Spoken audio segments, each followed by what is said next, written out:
बकासूर आणि Pushpraj versus rifle आणि अंजीर. सर्वांनाच वाटत होतं की काटाकी लढत पाहायला मिळेल, पण मित्रांनो आज चोराड्याचे मैदान वेगळंच काहीतरी घडतंय.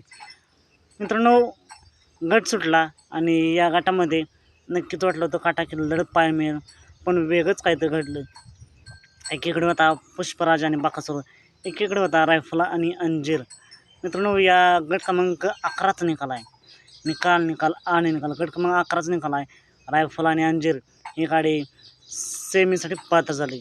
म्हणजेच काय तर मित्रांनो आज पुन्हा एकदा बकासूरची गटालाच हार झाली. नक्कीच आजची हार बकासूर प्रेमींच्या जिवारी लागली असेल. त्यानंतर मित्रांनो सर्वत्र चर्चा चालू झाली. काही जण म्हणतात की आज बकासूरचा मूड नव्हता. काही जण म्हणतात की आज बकासूरचं मित्रांनो वजन वाढलंय, त्यामुळे बकासूरची हार होते. तुम्हाला काय वाटतं नक्की बकासूरची हार का होते आणि आजच्या मैदानात का झाली असावी?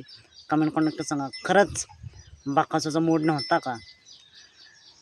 असेच निकाल पाहण्यासाठी आत्ताच आपल्या चॅनलला सबस्क्राईब करा, लाईक करा आणि शेअर करा. चला तर मग भेटूया पुन्हा एकदा नवीन अपडेट्स भन्नाट अशा नवीन व्हिडिओमध्ये.